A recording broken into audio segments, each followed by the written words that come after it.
The Agenda Setter. Hey everyone, and welcome. If you're a UPSC aspirant, you already know the real challenge isn't just following the news. It's figuring out what actually matters for the exam. So in the next few minutes, we're going to do exactly that. Connect this week's biggest headlines directly to your syllabus and give you that edge you need. So, how do you take a news story that everyone's talking about today and turn it into a high-scoring answer tomorrow? That's the million-dollar question, isn't it? Well, today we're going to build that bridge, connecting the fast-moving news cycle to the core static principles in your syllabus. Let's get started. All right, first up, let's dive into General Studies Paper 2. This is really the heart of it all, right? The Constitution, how we're governed, and our place in the world. We're going to look at two key things here, a really important Supreme Court ruling that's all about our fundamental rights, and a strategic international meeting that's shaping our foreign policy. Let's unpack them. Wow, talk about a powerful verdict from the Supreme Court. This is a direct hit for your GS Paper 2 topic on fundamental rights. You see, this is that classic constitutional balancing act, the power of the state to investigate a crime versus an individual's fundamental right to dignity. So, what's the legal backbone of this decision? Well, it's standing on two massive pillars of our Constitution. First, you've got Article 20, Clause 3, the right against self-incrimination. Basically, you can't be forced to be a witness against yourself. And second, the big one, Article 21, the right to life and personal liberty. The court is sending a clear message. Forcing these tests on someone violates both. Now, what's so important to understand here is that this idea isn't brand new. This ruling is actually a powerful reinforcement of a landmark 2010 case, Selvey versus the state of Karnataka. That case is what made informed consent absolutely non-negotiable. This is a perfect example of how today's news is built on a solid foundation of past legal precedent. Okay, so from the rights of individuals inside our country, let's zoom out and see how India is securing its interests on the world stage. India and Malaysia just held their third joint working group meeting on counterterrorism, right in New Delhi. And let me tell you, this was a super strategic meeting. They were talking about tackling transnational crime and cutting off terror financing, which ties directly into working with the FATF, the global money laundering and terrorist financing watchdog. This also gives a serious boost to our Act East policy, especially since Malaysia has a large community of people of Indian origin. It makes them a really vital partner in the region. All right, let's shift gears and move on to General Studies Paper 3. Now we're talking about the engines that are really driving India forward, our economy, technology, and of course, the environment. And we've got a lot to cover in this section. We're looking at a game-changing bill for nuclear energy, a huge infrastructure push, a new AI tool for fighting crime, and a major win for conservation. First up, the Shanti Bill. Now, this is a classic GS3 topic. We're talking energy and infrastructure, but it's also got strong links to GS2 and government policy. Make no mistake, this bill could completely revolutionize India's nuclear sector. So, what's the big idea here? For the very first time, the Shanti Bill is opening the door for private companies to get into the nuclear power game. The goal is to bring in private money and tech to help us hit that 2070 net zero target way faster. This table really lays it all out, doesn't it? For more than 60 years, the Atomic Energy Act of 1962 kept a tight government monopoly. The Shanti Bill, it's a huge move towards a public-private partnership. And the focus is changing too, from those massive traditional power plants to smaller, more flexible small modular reactors, or SMRs. You can think of them as compact, factory-built nuclear reactors. It's a total paradigm shift. From energy, let's talk logistics. I want you to remember this number, 7. That's how many brand new Gati Shakti multimodal cargo terminals are being built in Odisha. That's a massive infrastructure boost for the state and for the whole country. But here's the thing. These terminals are way more than just construction projects. They are the real on-the-ground result of a national policy. By smoothly connecting rail and road transport, they're going to slash logistics costs for crucial resources like coal and minerals. This directly helps us achieve the goals of the national logistics policy. Next, we're at the intersection of technology and security. The state of Maharashtra has partnered with Microsoft to launch Mahacrime OS AI. For your syllabus, this is a major state-level initiative for internal security, a key GS3 topic. It uses predictive analytics to get ahead of cyber threats and financial fraud. But, and this is a big but for your mains answers, it also raises some serious questions about digital privacy and the risk of bias in AI policing. Now, let's turn to the environment, and we've got some great news for conservation. The Kopra Reservoir in Chitskar Jar has just been named the state's very first Ramsar site, which gives it international protection. So what does being a Ramsar site actually mean? This is where that static principle comes in. The Ramsar Convention, which goes all the way back to 1971, is built on the principle of wise use. It's not about fencing off the wetland and keeping people out. It's about preserving its ecological character through sustainable development. That's a super important concept for your environment and biodiversity studies. Okay, let's switch gears for a quick fire round. These are those key facts you'll want to have locked in for your prelims. Ready? On the ecology front, a really rare sighting. The Pallas's gull has been spotted in Charkhan's Utwa Bird Sanctuary for the first time in 10 years. This is a big deal for bird watchers and could be a sign of changing migratory patterns. From art and culture, here's a name to remember, Borwendo. It's a 5,000-year-old musical instrument from the Indus Valley Civilization, and it's just been recognized by UNESCO on its Intangible Cultural Heritage list. What a testament to our ancient artistic legacy. And for the economy, a key update for the agricultural sector. The cabinet has given the green light to the minimum support price, or MSP, for copra for the 2026 season.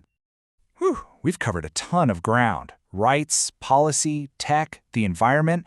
So now, let's zoom out one last time and connect all the dots to see the bigger picture.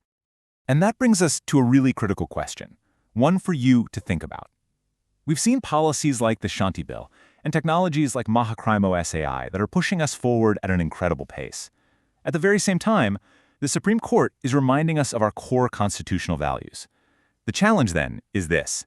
How do we balance this incredible speed of development with our fundamental principles? That's the kind of question you'll be grappling with in your mains paper. And that's all for this explainer. Keep connecting the dots, and we'll see you next time.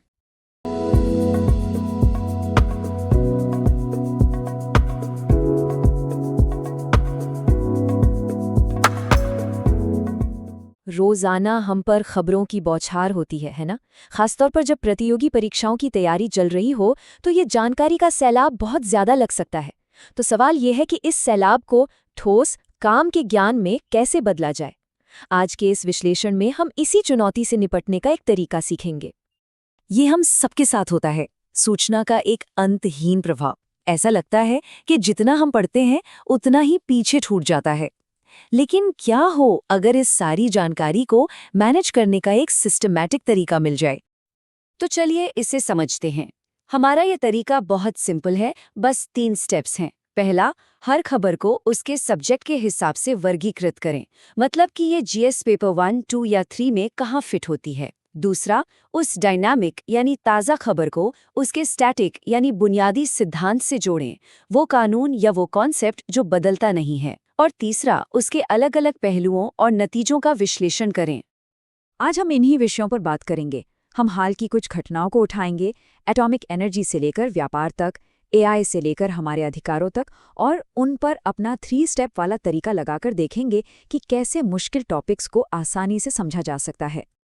तो चलिए शुरू करते हैं सरकार की कुछ बड़ी पहलों से, जो देश के एनर्जी और लॉजिस्टिक्स के पूरे सीन को बदल रही हैं। हाल ही में एक बहुत बड़ी खबर आई है। केंद्रीय मंत्रिमंडल ने SHANTI बिल को हरी झंडी दे दी है। ये एक बहुत बड़ा कदम है क्योंकि ये भारत के न्यूक्लियर एनर्जी सेक्टर को पहली बार प्राइवेट कंपनियों के लिए खोल रहा है। तो ये है हमारी डायनामिक खबर। अब इस डायनामिक खबर को इसके स्टैटिक हिस्से से जोड़ते हैं। 1962 का एटॉमिक एनर्जी एक्ट था, जिसने अब तक इस सेक्टर पर पूरी तरह से सरकार का कंट्रोल बनाए रखा था। शांति बिल इस 6 दशक यानी 60 साल पुरानी पॉलिसी को बदल रहा है। तो बदलाव बिल्कुल साफ है।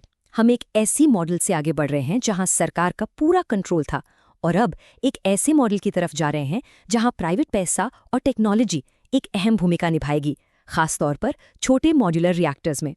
भारत के 2070 नेट जीरो टारगेट के लिए ये बहुत जरूरी है। तो अब आता है पहला स्टेप, वर्गीकरण। इसे हम कहाँ रखेंगे? देखिए, ये GS3 में एनर्जी और इंफ्रास्ट्रक्चर का तो क्लासिक टॉपिक है ही, लेकिन क्योंकि ये एक बहुत बड़ा पॉलिसी में बदलाव है, तो ये GS2 में गवर्नमेंट पॉलिसीज के दायरे में भी आता है। यही है क्लासिफिकेशन की पावर। अच्छा, अब इंफ्रास्ट्रक्चर से जुड़ी एक और बड़ी खबर देखते हैं। उड़ीसा में 7 नए गतिशक्ति मल्टीमोडल कार्गो टर्मिनल बनाए जाने की योजना है।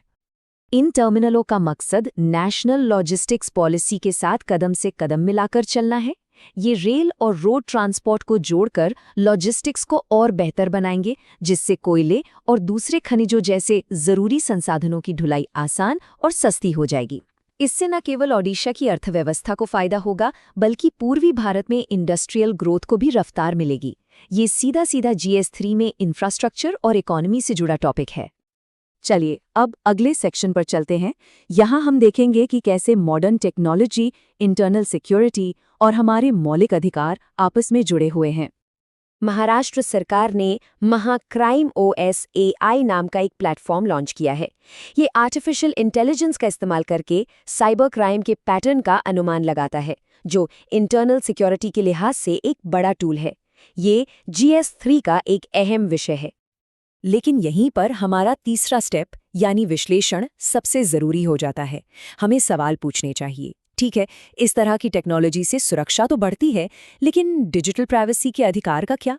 AI पर आधारित पुलिसिंग में किसी तरह के भेदभाव का कितना खतरा है? इन सवालों पर सोचना बहुत ज़रूरी है। और जब अधिकारों की बात हो तो संविधान का अनुच्छेद 23 एक बुनियादी सिद्धांत की नींव रखता है।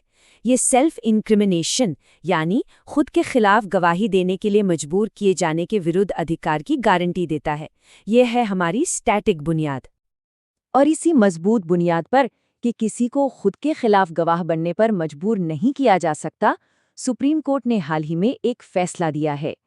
कोर्ट ने एक बार फिर साफ किया है कि किसी की मर्जी के खिलाफ नार्को टेस्ट कराना असंवैधानिक है।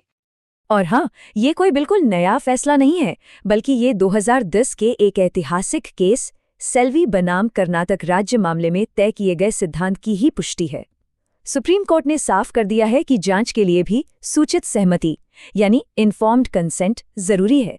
ये GS2 में मौलिक अधिकारों और न्यायपालिका के काम करने के तरीके का एक बेहतरीन उदाहरण है। चलिए अब हम अपने विश्लेषण का रुख पर्यावरण, संस्कृति और अंतर्राष्ट्रीय संबंधों की ओर मोड़ते हैं। पर्यावरण के क्षेत्र से एक बहुत अच्छी खबर है। छत्तीसगढ़ के कोपरा जलाशय को राज्य का पहला रामसर साइट घोषित कर दिया गया है। ये प्रीलिम्स और GS3 एनवायरनमेंट के लिए बहुत महत्वपूर्ण है। फिर वही बात, डायनामिक खबर को स्टैटिक से जोड़ते हैं। ये रामसर साइट का दर्जा आता कहाँ से है? ये आता है 1971 के रामसर कन्वेंशन से। ये एक ग्लोबल संधि है जो वेटलैंड्स के बुद्धिमत्तापूर्ण उपयोग यानी वाइज यूज पर जोर देती है। तो कोपरा जलाशय अब एक अंतर्राष्ट्रीय महत्व की जगह बन गया है। अब अंतर्राष्ट्रीय स्तर पर देखें तो भारत और मलेशिया में आतंकवाद से निपटने पर बातचीत की है। चर्चा का मुख्य फोकस FATF फ्रेमवर्क के तहत टेरर फाइनेंसिंग और सीमा पार होने वाले अपराधों पर सहयोग को लेकर था। यह भारत की एक्ट ईस्ट पॉलिसी को और मजबूत करता है और GS2 इंटरनेशनल रिलेशंस के लिए प्रासंगिक है। चलिए अब फटाफट कुछ ऐसे फैक्ट्स देख लेते हैं जो प्रीलिम्स परीक्षा के लिए बहुत काम के हो सकते हैं। पहला, पल्लास गल। ये प्रवासी पक्षी पूरे 1 दशक के बाद झारखंड के उधवा पक्षी अभयारण्य में देखा गया है। पर्यावरण और इकोलॉजी के लिए ये एक छोटा लेकिन महत्वपूर्ण फैक्ट है। दूसरा है बोरिंदो। सिंधु घाटी सभ्यता का ये 5000 साल पुराना म्यूजिकल इंस्ट्रूमेंट अब यूनेस्को की अमूर्त सांस्कृतिक विरासत की लिस्ट का हिस्सा है। आर्ट एंड कल्चर के लिहाज से ये एक शानदार खबर है। तो आखिर में बस ये एक सवाल है, हर खबर सिर्फ एक घटना नहीं होती, उसके पीछे एक सिद्धांत होता है, एक कानून होता है या एक नीति होती है। एक सफल उम्मीदवार बनने का राज सिर्फ ये जानना नहीं है कि क्या हुआ, बल्कि ये समझना है कि उस खबर को वर्गीकृत कैसे करें, उसे उसकी स्टैटिक बुनियाद से कैसे जोड़ें और ये विश्लेषण करें कि क्यों और इसका क्या महत्व है। यही विश्लेषण की असली ताकत है।